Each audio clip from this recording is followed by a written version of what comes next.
Dito isso, eu quero, falar para você que quando o Espírito Santo disse a mim, vai até a quarta carta, eu não sabia qual era.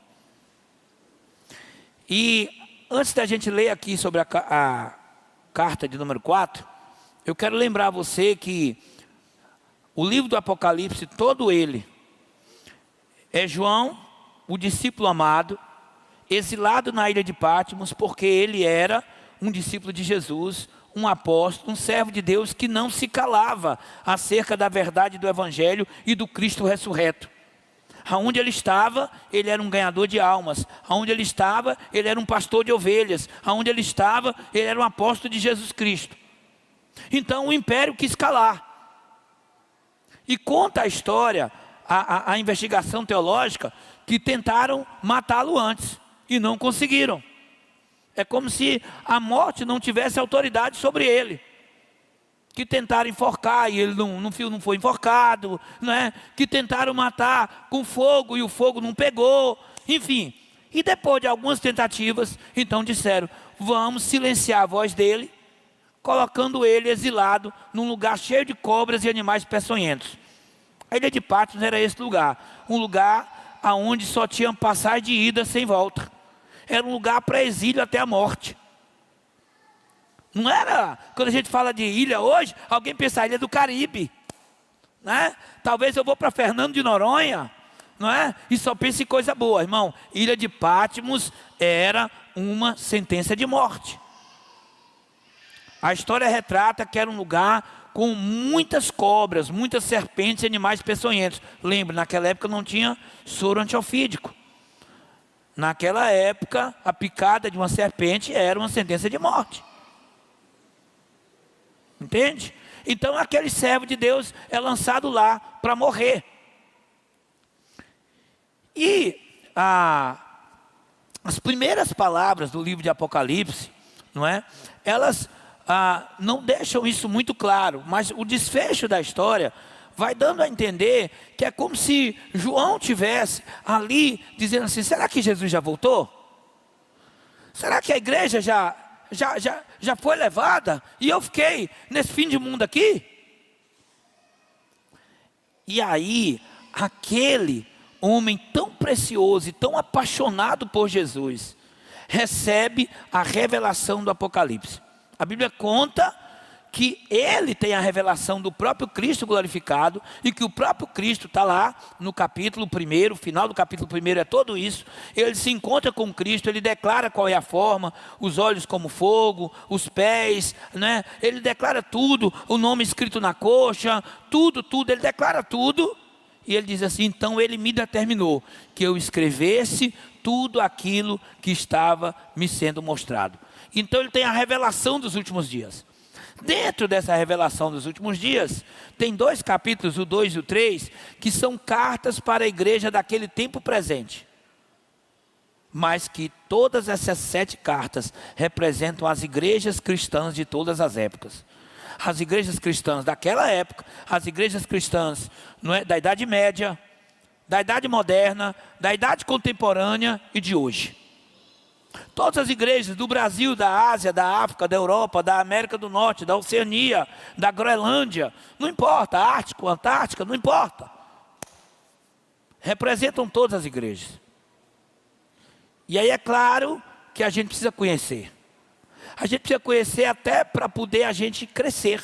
A gente precisa conhecer para a gente filtrar o que é bom e dizer eu quero para mim, o que é uma crítica, o que é uma censura, o que é uma perda, um desvio, acender um alerta e dizer, será que eu não já entrei por essa rota? Será que isso aqui não tem contaminado meu coração? Então o propósito das cartas é levar a mensagem do Cristo diretamente para aquelas igrejas e produzir o resultado que o Cristo almeja. Todas as cartas, presta atenção numa coisa, ela começa dizendo que ela é enviada ao anjo da igreja. As 7 cartas. Escreva ao anjo da igreja na cidade de tal. E não é diferente na 4ª carta, que é para a igreja de Tiatira. Todas as cartas, você vai ver, Aquele que tem ouvidos, ouça o que o Espírito diz à noiva. Quem é a noiva, irmãos? Quem é a noiva? A igreja. E quem é a igreja? Somos nós. Betânia é a igreja? Amém? Então Betânia é a igreja. A mensagem das 7 cartas é uma mensagem para nós. Só que hoje, de maneira específica, o Senhor quer falar para a gente sobre a carta de número 4. Coloca o tema da palavra aí, por favor. Coloca o tema da palavra. É o ano do romper, irmão. Logo, logo eu tenho que voltar a pregar sobre romper. Tá certo? Ó, discernindo e vencendo o espírito de Jezabel. É forte. Você escolheu vir para o culto de quinta? Prepara aí. Tá bom? Amém? Você aceitou vir para o culto de quinta. Irmão, ó. Muito cuidado. Quem só te elogia não te ama. Quem te corrige, quem ajuda você a melhorar, de fato te ama. E a palavra de quinta-feira, principalmente quando é o pastor Antônio Filho, ela tem um propósito como pastor da igreja, de trazer doutrina, de trazer direção, de trazer alertas. Para todas as idades, para todas as fases, para crente novo, para crente antigo, para recém-batizado, para quem vai se batizar, para quem tem como eu quase 50 anos de evangelho, o Amarluz que tem mais de 50, é para todos nós. Amém? Então vamos lá. Primeiro vamos ler aqui a introdução do texto. Apocalipse capítulo 2, versículo 18. Ao anjo da igreja em Tiatira escreva: estas coisas diz o Filho de Deus, que tem os olhos como chama de fogo e os pés semelhantes ao bronze polido. Queridos, veja que é ao anjo da igreja. Quem é que representa anjo da igreja nas cartas do Apocalipse? O líder da igreja, o pastor. Todas elas são destinadas ao pastor da igreja. Irmão, eu peço algo muito importante a essa igreja. Ore pela família pastoral. Ore pelo seu pastor. Há uma responsabilidade bíblica de quem lidera, sabe? Eu me sinto muito amado nessa igreja, amado de Deus, porque eu recebo muitas orações. Mas eu sei que tem gente que ainda não ora. Então ore. Ore porque Deus tem colocado uma responsabilidade. Às vezes o pastor está ali, ele prega direto. Pois é, porque a quem muito é dado, muito vai ser cobrado. A chamada não é uma escolha humana. A chamada é uma convocação divina. Eu não estou aqui no pastoreio dessa igreja porque eu quis ser o pastor dessa igreja. E quem conhece a minha história sabe bem disso. Mas a gente está aqui porque houve um chamamento da parte do Senhor. E que depois de muita relutância, de muita... Não dá, Senhor, hoje não, agora não, não dá, não é comigo, chama outro. Anos fazendo isso. O Senhor então nos chamou de uma maneira inequívoca, clara, irrefutável. Estamos aqui. Então, Hebreus 13, versículo 17 diz: que não seja lembrado pelos vossos pastores como aqueles que choram, como aqueles que sofrem por conta de vós. Então que você seja sempre aquela ovelha amiga, leal, ajudadora, colaboradora, intercessora, auxiliadora. Mas queridão, se no meio da sua caminhada você olha e diz: eu acho que eu não tenho orado pelo meu pastor. Ore. Eu acho que eu levanto mais críticas do que elogios. Então, caminha mais perto da gente. Bem mais para perto. Está com algo que você está criticando, que está, sabe, você está remando contra. Vem a mim, irmão, não precisa procurar ninguém não. Vem a mim e procura saber: pastor, por que o senhor tomou essa decisão? Por que o senhor escolheu isso aqui? E eu quero te explicar, num ambiente de orar primeiro. Irmão, a gente não começa uma pastoral, um atendimento sem primeiro orar. Nenhum, de ninguém. Pode ser uma criança que procurou o pastor, a gente vai orar primeiro. O ancião, a gente vai orar. Aquele que decidiu domingo e quis falar comigo no meio da semana: vou marcar pastoral com ele, vou orar. Então é nosso papel. E a gente busca ser dedicado a isso. Então, Jesus coloca aqui a responsa primeiro no pastor. Escreve para ele. Diz, olha, enxerga o que eu vou te mostrar. Atenta agora o teu espírito, a tua alma, o teu coração, o teu entendimento no que eu vou te mostrar nas minhas palavras a seguir. Antes da gente entrar aqui nos tópicos específicos, eu quero lembrar a você que Tiatira era uma cidade da Ásia. Ela era uma colônia, digamos assim, não é, romana. A palavra mais usada era província. Ela era uma província romana, Tiatira, e era uma cidade de referência, uma cidade industrial e militar. E em Tiatira foram aonde surgiram as primeiras grandes guildas. O que eram guildas? Guildas eram associações de classe. E o que era mais comum em Tiatira eram as associações de classes de tintureiros, porque lá se produzia muita tinta, e artesãos, porque lá tinha muito tecido. Inclusive, quando você vai em Atos 16 e vê a história de Lídia, a vendedora de púrpura, que foi a primeira vida ganha para o cristianismo na Europa, na visita de Paulo. Lembra quando Paulo recebe aquela visão e diz, vai à Macedônia, e lá ele entra por Filipos. Filipos é na Macedônia, e lá ele ganha a vida de Lídia, a vendedora de púrpura, que comprava onde? Em Tiatira. Então, isso são algumas informações importantes para você se situar dentro do texto e começar a entender um pouco melhor o contexto. Era uma cidade rica, era uma cidade próspera, era uma cidade de grande comércio, era uma cidade de influência militar e industrial. E que tinha várias associações de classe, que hoje talvez você chame de sindicato. Então lá tinha o nascedouro dos sindicatos. O que acontece é que, como tudo naquela época, se misturava muito o que era profissional com o que era religioso. Então, as reuniões das guildas, elas também envolviam vários rituais religiosos.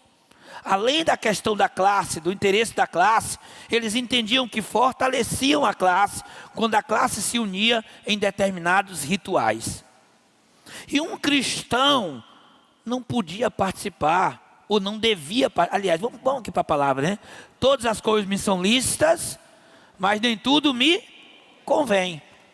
Eu não tenho tempo de falar de maçonaria, irmão, mas a maçonaria é semelhante ao que a gente está lendo aqui agora. Sabe? Mas pastor, eu conheço crente que é da maçonaria, eu conheço pastor que é da maçonaria. Pois é, mas os preceitos da palavra que eu conheço, da Bíblia que eu busco estudar desde a minha infância, não casam. Não bate, não coaduna. E alguns irmãos da igreja de Tiatira, eles, embora pertencessem à igreja, pertenciam às guildas. E nas suas práticas das guildas, acabavam trazendo para dentro da igreja. E aí você vai ver o cerne dessa palavra, tá bom? Então isso é só para a gente introduzir o assunto. Dito isso, eu quero que eu vou repetir a leitura do 18. Essas coisas diz o Filho de Deus, que tem olhos como chama de fogo e pés semelhantes ao bronze polido.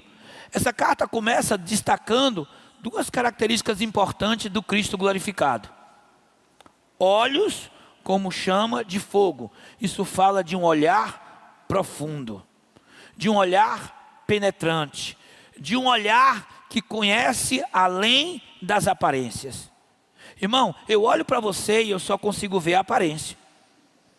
A roupa que você está vestido, eu consigo ver, não é? Talvez o teu semblante, se é sorridente, se é alegre, se está distraído, se está concentrado, se está sonolento, se está bem ativo. Algumas coisas eu consigo perceber, mas eu não consigo fazer a leitura daqui de dentro. O olhar penetrante de Jesus faz. O olhar penetrante de Jesus, ele vai no nosso íntimo, no nosso interior. Então, Jesus conhecia a igreja mais do que o pastor da igreja. Jesus conhecia a igreja dos irmãos no ato de congregar e dos irmãos nas guildas. Do ato de congregar e quando estava dentro do casamento com a sua esposa. Se era um homem de Deus de fato ou apenas uma capa religiosa. Se era uma mulher de Deus de fato ou apenas uma capa religiosa. O olhar penetrante que é como chama de fogo. Mas o texto diz também que ele tem pés, presta atenção, pés semelhantes ao bronze polido. Isso aqui fala de distribuição de justiça e autoridade. Polido, aquilo que é limpo, aquilo que é justo, aquilo que é puro. E pés de bronze, ou seja, tem a autoridade para executar o juízo. Aquilo que ele vai sentenciar, ele tem autoridade para executar. Irmão, quando Deus determina juízo, Ele faz. Às vezes, o juízo de Deus demora muito, demora décadas, até gerações, porque a palavra diz que Ele é Deus longânimo. Que a longanimidade do Senhor faz parte da misericórdia dEle. E em Lamentações Ele chega a dizer em sua palavra que a misericórdia dEle não tem fim e se renova a cada novo amanhecer. Mas a gente sabe que a Bíblia é recheada de exemplos do juízo de Deus. Embora Ele tenha misericórdia sem fim, sabe? Tem uma hora em que os limites se extrapolam e a taça da ira de Deus transborda. E quando a taça da ira de Deus transborda, sai da frente. Sai da frente. Porque não é juízo de homem não, é juízo do céu. Então, o Senhor está dando um alerta. Ele não quer destruir a sua igreja em Tiatira. Ele está encontrando coisas boas em Tiatira, mas Ele está dando um alerta, para que não venha os pés de bronze polido exercer o juízo. Amém ou não amém? Lembra que a palavra diz no livro do profeta Isaías, que o Senhor tem na terra o estrado dos seus pés. Essa agora veio de lá de trás, viu? Não está anotado aqui não. Vem aqui, ó. O Espírito Santo vai lembrar agora. Lá naquele texto que ele fala da redondeza da terra, que é algo interessantíssimo, né? Isaías escreve aquilo 700 anos antes de Cristo. Ninguém na ciência dizia que a terra era redonda nessa época. Ninguém. Todo mundo imaginava que a terra era quadrada, era um plano. Inclusive não se navegava longe demais, com receio de num certo momento chegar no fim do oceano e cair no abismo eterno. As pessoas não navegavam muito longe. Por conta disso, uma hora o mar acaba, o fim, o limite da terra acaba e você vai cair. Mas Deus mandou revelar na palavra dele, acho que é Isaías 40, se não me engano, no capítulo, né, que tem um texto que fala da redondeza da terra, 700 anos antes. Tá bom? Na Idade Média, irmão, teve gente que foi dizer que a terra era redonda e foi queimado na fogueira. Idade Média, mais de 1000 anos depois da revelação do profeta Isaías. Mais de 1000 anos depois. Aqui é só um dado histórico para a gente poder, não é, inteirar. Eita, botaram a hora ali para mim, ó. E acabou de pular para o outro minuto. Tira esse negócio, meu irmão, pelo amor de Deus. Hoje o Isaac está descansado. Ele falou aqui, não falou? Ele falou, viu? Ó, então, guarda isso, tá? Essa é a razão do versículo 18. Agora, vamos ver como é que era essa igreja, daquilo que tinha de virtude. Na verdade, a igreja de Tiatira, ela era a igreja dos extremos. Ela tinha coisas muito boas, virtudes de nível elevado, mas ela tinha pecados graves. Eu fico imaginando, por exemplo, Davi, o adorador extravagante, de virtudes extraordinárias, mas que foi capaz de adulterar e matar. Concorda comigo? Pedrão, que disse, eu estou pronto a ir contigo aonde for, até morrer. Depois traiu. Estava lá e disse, nem conheço. Não foi uma vez não, 3. Nem conheço. Não sou dos dele não. Não é? Então, a Bíblia mostra esses extremos. Por isso, irmão, que não pode haver orgulho em nós. Nem em mim, nem em você. Você não pode, nunca se considere mais crente do que ninguém. Mais santo do que ninguém. Sabe? A Bíblia diz: aquele que está em pé, cuidado. Cuidado para que não caia. Davi faltou com cuidado, sucumbiu, caiu. Graças a Deus ele levantou. Pela misericórdia do Senhor, pelo favor de Deus, pelo perdão de Deus e o arrependimento sincero, Davi levantou. Pedrão também levantou, porque Jesus foi atrás dele, sarou, curou, restaurou e depois, não é, colocou sobre ele o Espírito para que ele pudesse ser quem ele foi na história do cristianismo. E eu poderia falar de outros. Mas vamos aqui. Olha as virtudes dessa igreja, verso 19. Conheço as obras que você realiza, seu amor, sua fé, seu serviço, sua perseverança e suas últimas obras, que são mais numerosas do que as primeiras. Irmão, era uma igreja crescente. A igreja que era símbolo de amor, de fé, não é pouca coisa não, de serviço e de perseverança. Irmão, igreja do primeiro século que perseverava, era uma igreja que estava de pé no meio da perseguição. Porque muitos no meio do caminho negaram a fé. Mas a Bíblia diz que o Cristo está falando, tinha amor ali dentro, tinha fé, tinha perseverança, tinha serviço, e as últimas obras eram mais expressivas que as primeiras. O que quer dizer? Que havia uma progressão, uma melhoria. Os irmãos começaram na caminhada do cristianismo ali meio pacatos, não é? Ali não fazia a obra do Senhor, mas começaram a fazer cada vez melhor. E Jesus reconhece isso. As suas últimas obras são melhores do que as primeiras. Se parasse aí, você ia dizer: era uma igreja nota 10. Se o texto parasse aí, e vai uma dica para todo discipulador, no dia, ou discipuladora, no dia que você precisar trazer uma correção para o seu discípulo ou discípula, elogie primeiro. Destaque as características boas que ele tem ou que ela tem. Irmão, isso aqui é uma relação de amor, de cuidado, de proteção, de cobertura, discipulado. Não é relação de chicote, não é senzala, sabe? Então, falta sabedoria para nós, falta ser discípulo de Jesus, se a gente chega, vai logo com 5 na mão e desce a lapada. Tem discipulado e tem livros sobre isso, que viraram jugo, viraram opressão, exploração. Ah, é meu discípulo? Então vai lavar meu carro. É meu discípulo? Ah, então vai lá fazer isso e aquilo. E aí começa. E depois, quando quem falar, expõe publicamente e tal.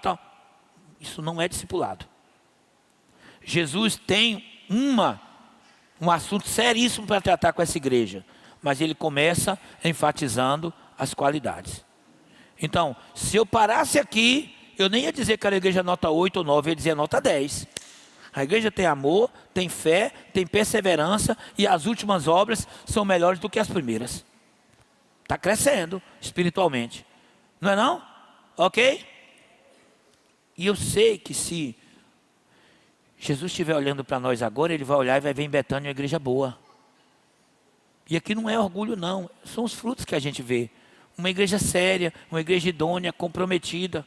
Uma igreja onde a gente vê o amor uns aos outros, a gente vê experiências de fé, a gente vê coisas do serviço para Deus que melhoramos.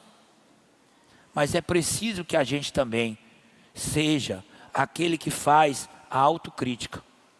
Não do corpo igreja, porque o corpo igreja, sabe, Deus vai fazer isso Ele mesmo, ou vai permitir que eu como pastor possa estar fazendo essas críticas para fazer os ajustes, mas é o seu individual. Primeiro o meu individual e depois o seu individual. E depois a gente age como corpo. Numa visão macro. Corrigindo o macro. O texto aqui fala do macro. Então vamos lá. Essa igreja tinha, portanto, grandes contrastes. Porque havia elevadas virtudes, mas tinha graves pecados. Ok? Agora vamos para a parte central da palavra. Verso 20. Tenho, porém, contra você o fato de você tolerar essa mulher, Jezabel, que se declara profetiza. Não somente ensine, mas ainda seduza os seus servos a praticar prostituição e a comer coisas sacrificadas aos ídolos. Dê-lhe tempo para que ela se arrependesse, porém ela não quer se arrepender da sua imoralidade. Então, Jesus está dizendo que dentro dessa igreja tinha uma profetisa. E essa profetisa, ela era do cão, ela era das trevas. Ela estava lá dentro, disseminando, espalhando um espírito que não era da luz, era das trevas. E que tinha a sua principal manifestação na imoralidade. E também, isso era muito falado na época da igreja primitiva, e também na alimentação de comida sacrificada a deuses estranhos. Então o Cristo, ele está num nível de revelação, o próprio Deus glorificado, aquele que veio à terra e sobe aos céus, ele está no nível de revelação. Diz: escreve aí, manda para o pastor da igreja, que dentro dessa igreja tem uma profetisa chamada Jezabel, ou com o espírito, porque alguns sustentam que não era exatamente o nome dela, mas ela representava o espírito de Jezabel. Eu não vou discernir sobre isso, porque não precisa. Para mim, eu preciso pegar o entendimento. O que a palavra quer ensinar. Se o nome dela era Jezabel, ou qualquer outro nome, Fátima, Maria, Joana, Cristina, não importa. O que importa é o espírito de Jezabel. E é sobre isso que a gente precisa falar nessa noite. Discernindo e vencendo o espírito de Jezabel.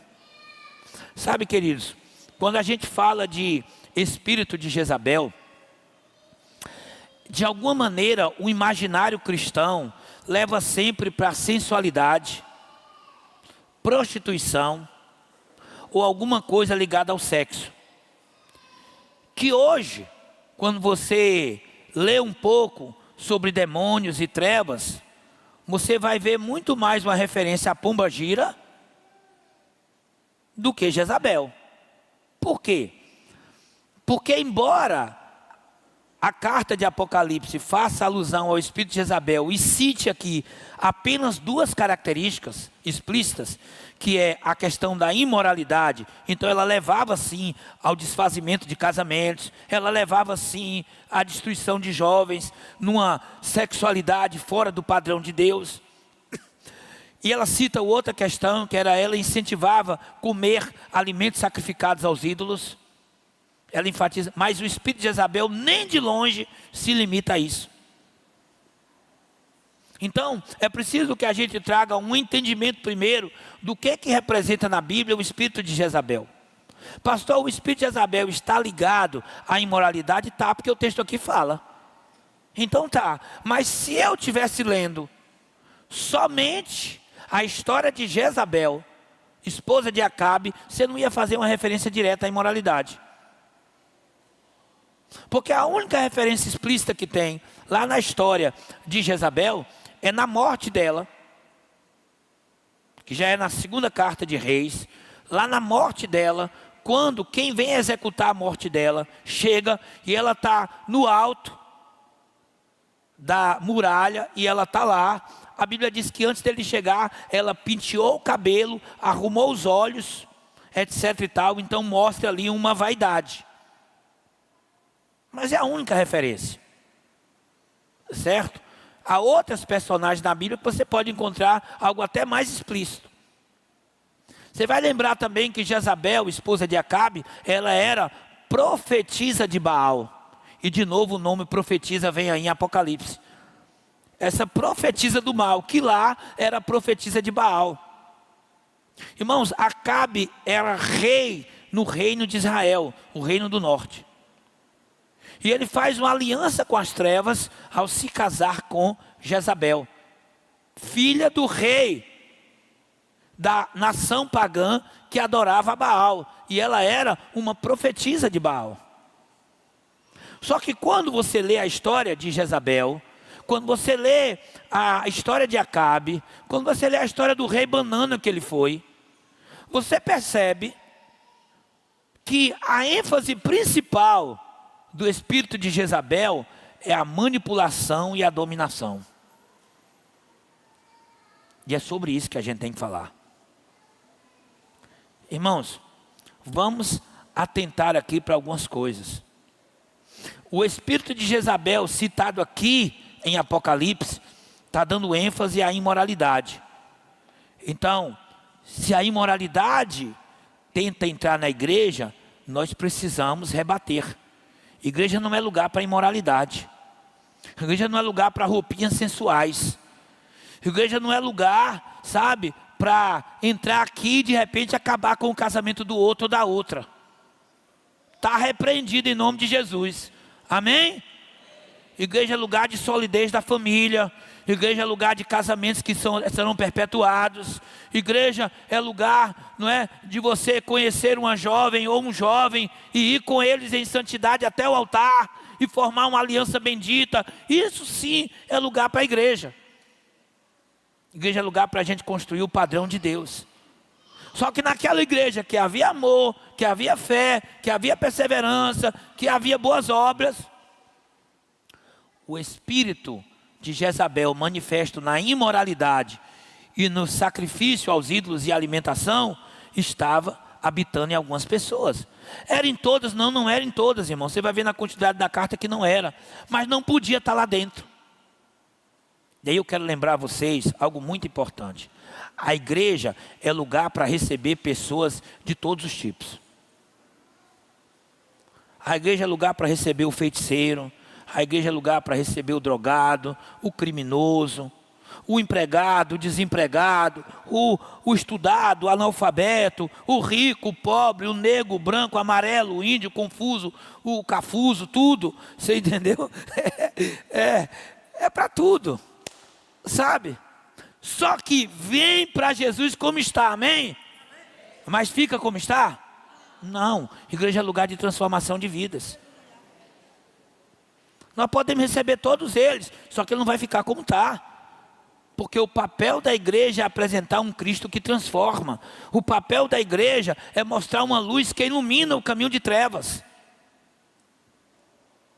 Então, se alguém que tinha pombagira, que viveu da prostituição, não é? Foi um dia alcançada por uma tia, por exemplo, uma serva de Deus fiel, que orou, que ganhou, ou que está prestes a ganhar aquela vida para Jesus, leva para a célula, ela é amada naquela célula, ela vem para a igreja, a gente rejeita? Claro que não, é uma vida preciosa para Deus. Ela podia ter 10 demônios ali, Maria não tinha 7? Ela pode ter 10, não tem problema, ela vem para cá, e aqui nós vamos receber, aqui nós vamos amar, aqui nós vamos orar pela libertação dela, e pela construção de uma nova vida em Deus, ela ou ele, amém ou não amém? O problema é que quem te atira, o pecado estava entrando e fazendo raiz, estava entrando, e os irmãos que estavam com a vida, sabe, em santidade, não estavam tomando providência para tirar do corpo. Ó pastor, e tem que tirar do corpo? Tem, querido. Se algo é dentro do corpo canceroso, você não pode deixar no corpo, senão você vai matar o corpo todo. Entende? Então o texto diz que Jesus fala, deixei que ela se arrependesse. Ou seja, quando alguém está no corpo e está totalmente em pecado, a gente tem que primeiro dar a oportunidade do arrependimento. Isso é bíblico, irmão. Jesus vai falar isso, como tratar o irmão que está em pecado. Se o teu irmão está em pecado, vai até ele. Se ele se arrependeu, ganhaste o teu irmão. Aí diz, ele não se arrependeu, vai com mais um. Se ele se arrependeu, ganhaste o teu irmão. Se ele não se arrependeu, né, vai com o presbítero, com o líder da igreja, com mais alguns irmãos e vá até ele. Se ele se arrependeu, vocês ganharam o irmão. Se ele não arrependeu, elimina, tira, considera como iníquo e pecador. Entende? Isso não mudou, irmão. O evangelho não é de paz e amor, não. Cuidado. O evangelho requer transformação. Você pode, repito, para não me entender errado, você pode vir para a igreja como está, não importa como está. A gente vai abraçar, vai receber e vai amar, mas vai transformar. E quem dá mais trabalho, irmão, não é crente novo, não, é crente antigo. Viu? Quem dá mais trabalho é crente antigo. Porque já conhece a Bíblia toda e às vezes quer interpretar do seu jeito, ao seu modo. Então o espírito de Jezabel estava onde aqui? Estava no Nova Crente? Estava onde? Numa profetisa. Profetiza significa dizer que era alguém que conhecia de tempo. Cuidado. cuidado, muito cuidado. Agora, característica do Antigo Testamento do espírito de Jezabel: manipulação e dominação. Irmãos, Jezabel era quem mandava em Israel. Acabe era o rei e ela era quem estava no trono. Lê a Bíblia. Ela, imagine só, uma nação que tinha o nome de Deus, Israel era o povo de Deus. Aí vem um rei que é instituído liderança na nação, ele se casa com uma mulher, e essa mulher não só estabelece o culto a Baal dentro da nação, como coloca mais de 500 sacerdotes dela para frequentarem o palácio e para servir na nação toda. E mais do que isso, ela começa a perseguir e matar os profetas de Deus. No tempo de Jezabel, muitos profetas foram mortos. Muitos foram mortos. Enquanto que os de Baal comiam do palácio. O povo pagava imposto, pagava tributo para alimentar os amiguinhos de Jezabel. E como é que ela conseguia isso? Manipulando o rei, dominando a casa real. Então, o espírito de Jezabel é um espírito que envolve manipulação, dominação, coisas que são algumas explícitas, mas a maioria delas acontecem às escondidas.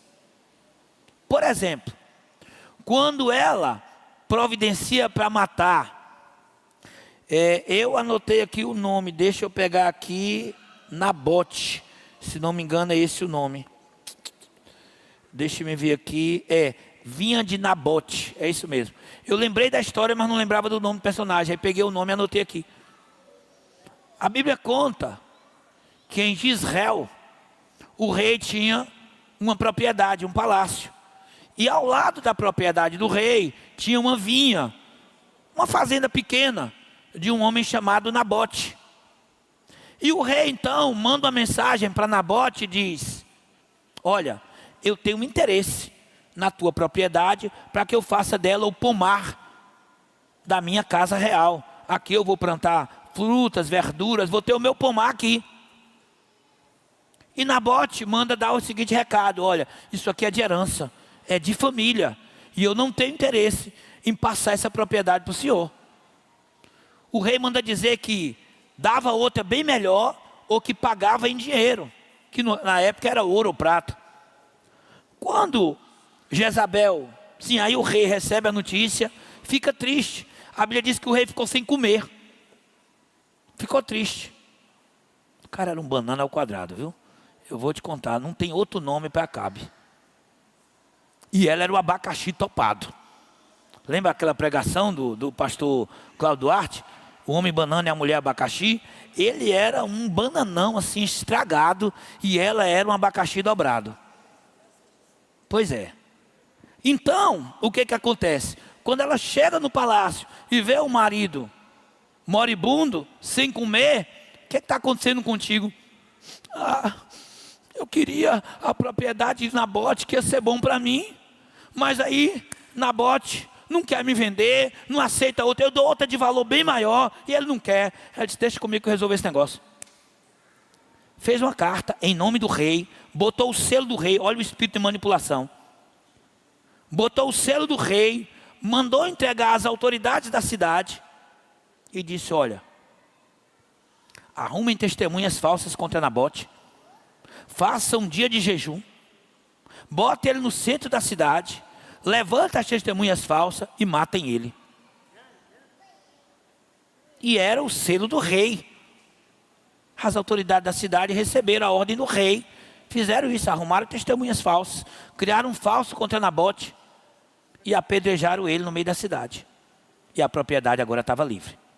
Ou seja, ela se apossou com preço de sangue. Espírito de Jezabel fala também de homicídio, sangue, ódio. Tudo isso está embutido no espírito de Jezabel. Então, quando a gente fala espírito de Jezabel, irmão, nem de longe é só a parte da imoralidade, da sensualidade. Até porque eu e você sabemos que para destruir casamentos tem gente que vão a todos os recursos. pagam caro para que façam determinados serviços aí, com preço alto, lá nas trevas. Pastor, e aí? Irmão, você só tem que ter uma preocupação. Você só tem que ter a preocupação de estar debaixo das asas do Senhor. Eu sempre digo nesse altar e vou continuar dizendo: você não precisa conhecer os detalhes das trevas, mas você precisa conhecer a Deus. Você não tem que ter medo do tamanho do diabo, mas você tem que conhecer o Deus grandão.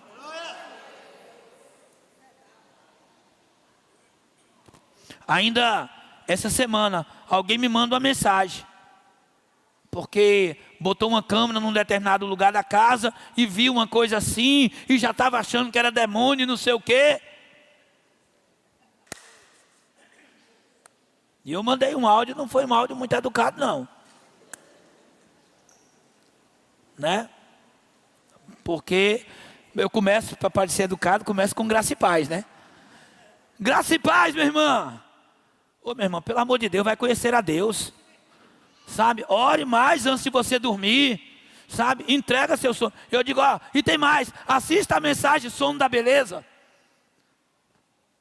Sabe? Vai lá. Entendeu? Assiste. Irmão, presta atenção numa coisa.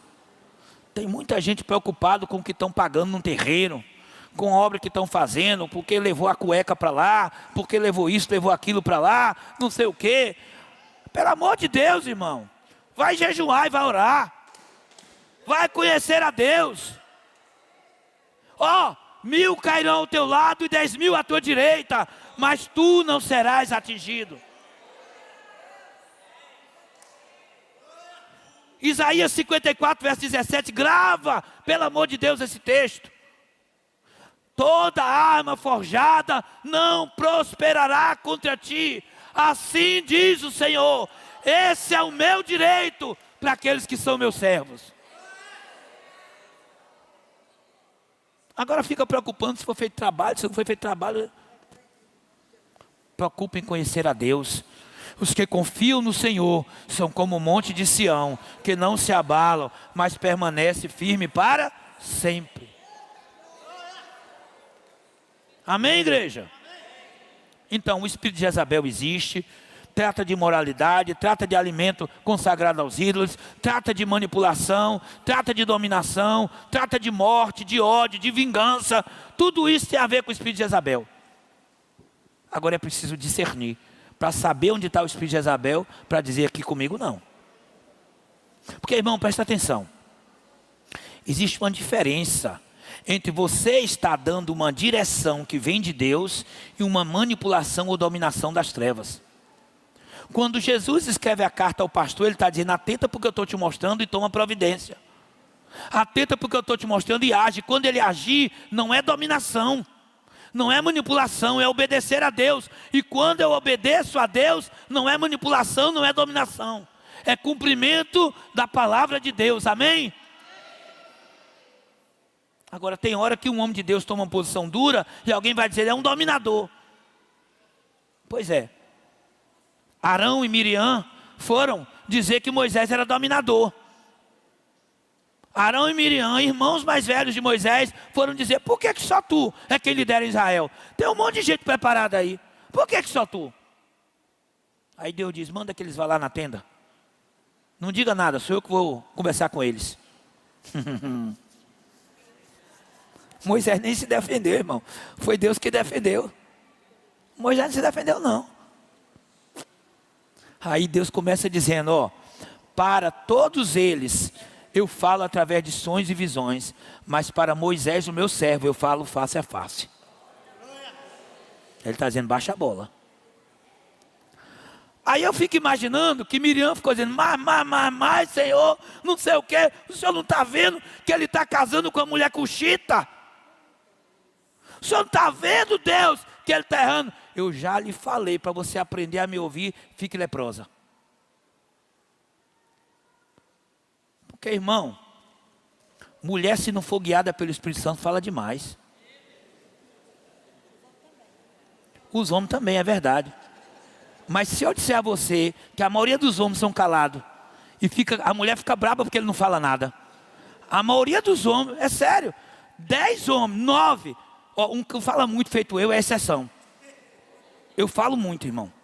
Mas a maioria dos homens são calados e a mulher chega no gabinete para dizer: pastor, eu quero conversar, eu quero dialogar. E ele não quer. Ele diz logo: eu não tenho nada para conversar. E para mim já está tudo bem. E ela diz: não está nada de tudo bem, eu quero conversar. Pronto. Presta atenção, Tânia. Fica ligado aqui todo mundo. Então, Miriam está lá, Deus dá a resposta. Irmão, eu não fico imaginando que Deus puniu Miriam sem punir Arão, só porque ela era mulher. Eu tenho entendimento de que na hora em que Deus disse assim: com eles eu falo em sonhos e visões, mas com meu servo Moisés eu falo diretamente. Ela foi argumentar a história da mulher cuxita. Porque Moisés tinha ficado viúvo,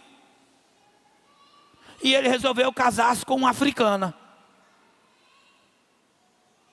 que estava habitando, não é, no arraial de Israel. Mas ela não era uma judia. E aí, ele se apaixonou por ela, decidiu casar com ela, e aí Miriam botou o dedão na cara. E quando Miriam botou o dedão, Deus entra no negócio. Só que eu fico imaginando que ela foi fazer uma DR com Deus. Aí, meu irmão, o negócio é mais embaixo. Então que ela foi dizer: mas Senhor, mas não, fique leprosa. Aí ela fica leprosa, na hora. Aí Moisés, um santo homem de Deus e de uma paciência, irmão, não esqueça não. A Bíblia diz que Moisés era o mais manso da terra. Moisés era mais manso do que o Adriano, irmão. Sério. Entendeu? Mais manso do que o Adriano. Porque o Adriano é o mais manso de Betânia. E ele era o mais manso da terra. Então, esse homem manso, de um coração bom, chega para Deus e diz: mas Senhor, minha irmã, leprosa, Senhor, tira a lepra dela. Ele diz: tá bom, eu vou tirar, mas não agora. Bota ela fora do arraial por 7 dias. Porque qualquer pessoa que estiver imunda tem que ficar fora do arraial por 7 dias. Bota ela fora do arraial por 7 dias. Depois de 7 dias, leva ela para o sacerdote, para que ele verifique que ela está limpa, então ela volta a congregar com todo mundo. Mas até lá, é para todo mundo saber que eu puni a tua irmã. Entende? Irmão, quando Deus traz juízo, Ele traz. E só não foi pior, porque a Miriam poderia ter ficado como servo de Eliseu. O servo de Eliseu não só recebeu a lepra, como foi uma lepra geracional. Sabe? Então é forte, o negócio aí é forte. É preciso a gente discernir quando é que algo vem da parte de Deus, ou quando algo não tem a ver com Deus. É preciso, irmão, a gente abrir os olhos espirituais e saber quem é de Deus e quem é lobo no meio das ovelhas. É preciso a gente entender quem está trazendo um discernimento à luz da palavra de Deus, ou está trazendo algo que somente massageia o ego. E está assim de pregador de youtuber, para poder massagear o ego e desviar você da rota, do caminho, mostrar a você um atalho que parece mais agradável, que parece mais leve. Vamos continuar o texto para você ver o tamanho da pancada? Senão não termino.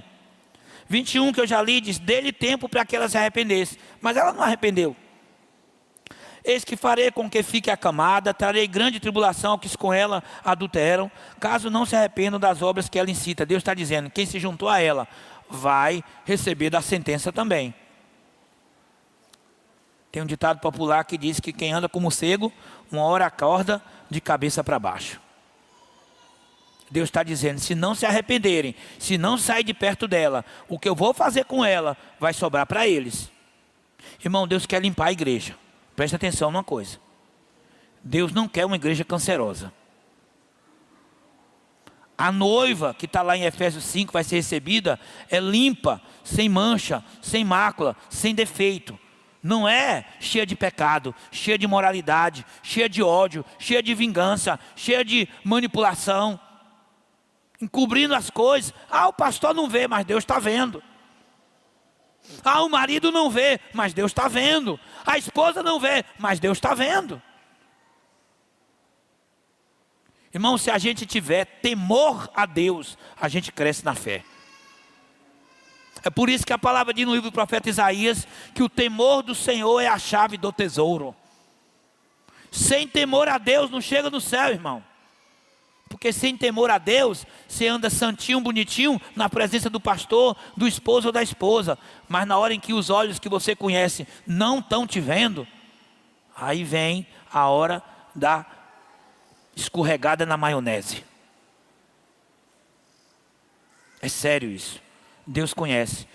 Por isso que o texto diz, ele tem chamas de fogo. Os olhos dele olham no profundo, no reservado, no oculto, aqui dentro. Aí dentro. Vamos continuar. 23. Matarei seus filhos, e todas as igrejas saberão que eu sou aquele que sonda mentes e corações. Retribuirei a cada um de vocês segundo as suas obras. Diga comigo, Deus é amor, mas também é justiça. Irmão, não é a justiça do STF não, viu? Não é a justiça do judiciário brasileiro não.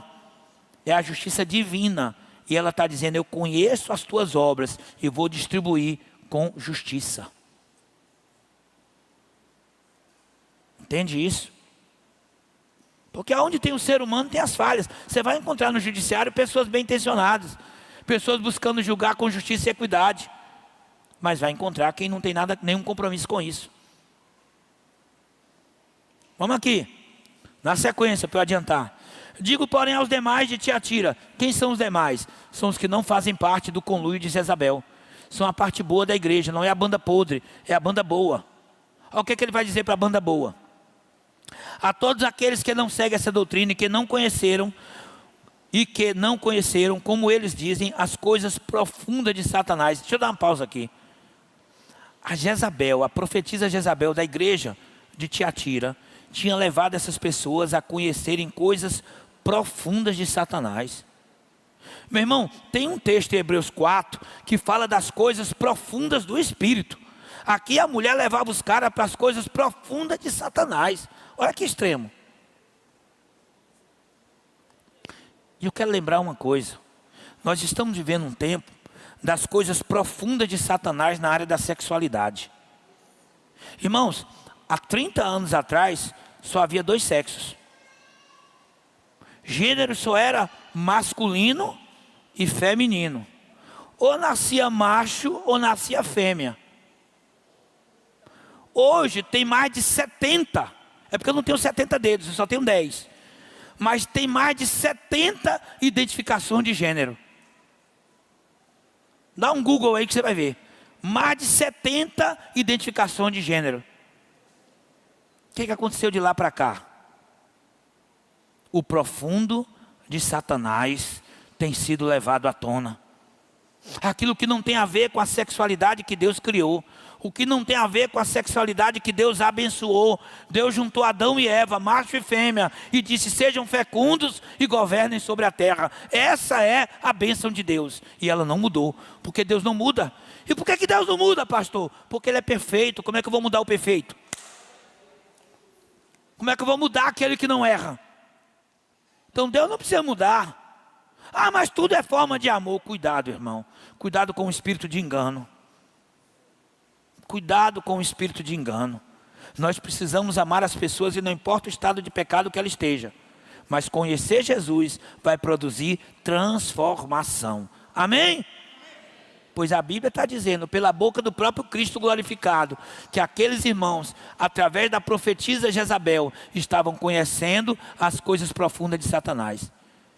Irmão, eu já conheci gente que serviu nas trevas, que fazia pactos em cemitérios. Coisas profundas das trevas. Sabe?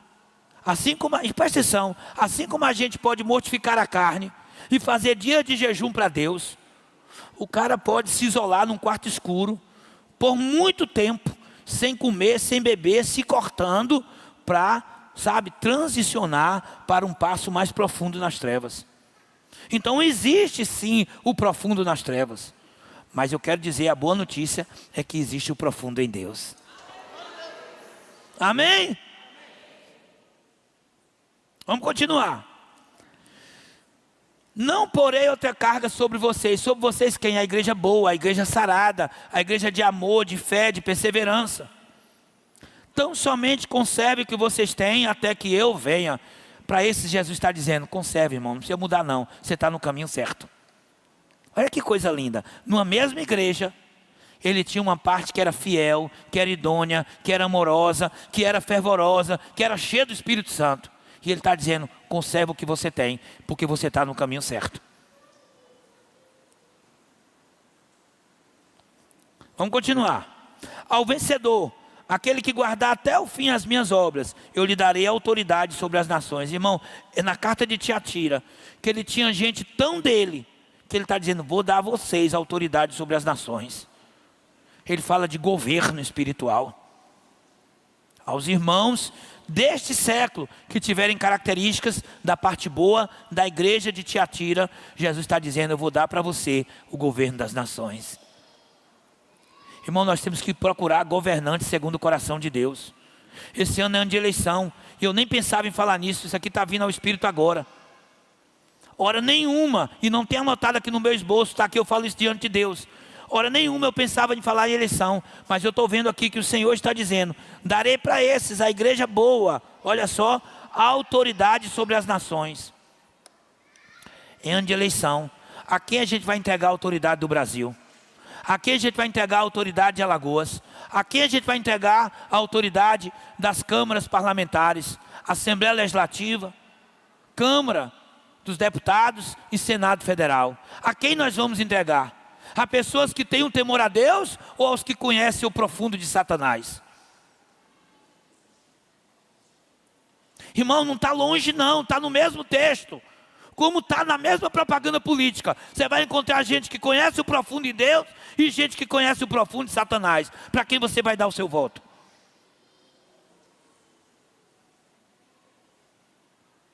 Não brinca não, irmão.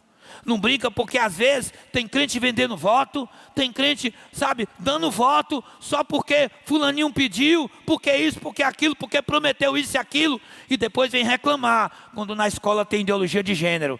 Mas aquele voto que você deu é alguém que defende ideologia de gênero. Ele ou ela está dizendo que é contra o aborto, mas está votando e elegendo alguém que aprova o aborto. Ele ou ela está dizendo que é contra, sabe, o tráfico de drogas, que não quer os seus filhos, a sua família envolvida em drogas, mas está votando em pessoas que estão legitimando aí, sabe, a legalização, que estão deixando de combater a criminalidade, que estão enraivados, porque o governo americano agora disse que vai classificar PCC e Comando Vermelho como entidades terroristas. Irmão, são coisas de ontem, não é de hoje, é da agora, de 2026. Então é preciso a gente entender, queridos. A palavra do nosso Deus, ela é atual. Então temos que orar e pedir a direção de Deus para votar em pessoas. Ô pastor, e se eu votar e o cara era crente e depois ele, se debandou lá? Ele vai responder diante de Deus. Mas eu procurei alguém cujo conteúdo programático não ia contra os fundamentos da palavra e que se dizia ser um homem ou mulher de Deus. Amém, igreja? Vamos lá, vamos continuar. E com cetro de ferro as governará e reduzirá a pedaços como se fossem objetos de barro, assim como também eu recebi a autoridade de meu Pai. Eu lhe darei ainda a estrela da manhã. Uau! Olha que coisa linda. Ele termina dizendo aos irmãos dessa igreja, que preservaram o amor, a perseverança, a fé, cujas últimas obras são melhores do que as primeiras. Para eles eu vou dar tudo isso e ainda vou dar a estrela da manhã. Diga comigo, meu Deus é um Deus de recompensas, discernindo e vencendo o espírito de Jezabel. Talvez o pastor daquela igreja não estava vendo, mas Jesus mandou uma carta explícita, expressa. Ele diz, abre do teu olho, porque tem muita coisa boa aí, mas tem um espírito de Jezabel levando pessoas ao profundo de Satanás. Então, líder de célula, fica atento com quem está lá. Líder de jovens, fica atento com quem está. Ministério de casais, fiquemos atentos. Multimídia, fiquemos atentos. Porque o diabo, queridos, ele não vai entrar numa igreja de tridente na mão. O diabo vai entrar com espírito de manipulação, de mentira, de engano, de dominação, do que parece que é bom, do que parece que é belo, do que parece que vai promover. Mas promover quem? Não é Jesus. Promover o pecado, promover a secularização, promover o humanismo, promover a filosofia pagã, promover o feminismo e um monte de outras coisas. Cuidado. Porque assim como foi em Tiatira, se a gente não tiver cuidado, também entra o espírito de Jezabel em qualquer igreja dos nossos dias. E nós não somos melhores do que ninguém. Nós precisamos estar de alertas. Esteja alerta no teu casamento. Esteja alerta na tua caminhada com Deus. Lembre, aquele que está de pé, cuidado para que não caia. Agora, a quem permanecer fiel, ele diz, eu te darei a minha recompensa. Eu te darei a estrela da manhã. Amém, igreja? Que o doce Espírito complete essa palavra no teu coração. Vamos aplaudir ao Rei? Ministério. Vem para cá.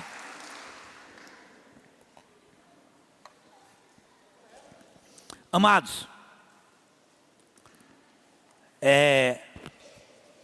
enquanto o ministério organiza aqui, eu quero dizer para vocês que, eu falei no começo, vou só repetir, não era a minha intenção trazer essa palavra, mas o Espírito Santo disse, quarta carta do Apocalipse. E aí, manda quem pode e obedece quem tem juízo, não é? O papel é entregar. Então não foi uma palavra direcionada a ninguém, foi uma palavra direcionada à igreja de Cristo. Tem igreja de Jesus aqui? Então diga, foi para mim. Amém? Começa comigo, foi para mim. Tá bom? Com cada um de nós. Para a gente aprender a discernir e a vencer, não ficar dominado, opresso pelo espírito de Jezabel, mas a ter liberdade diante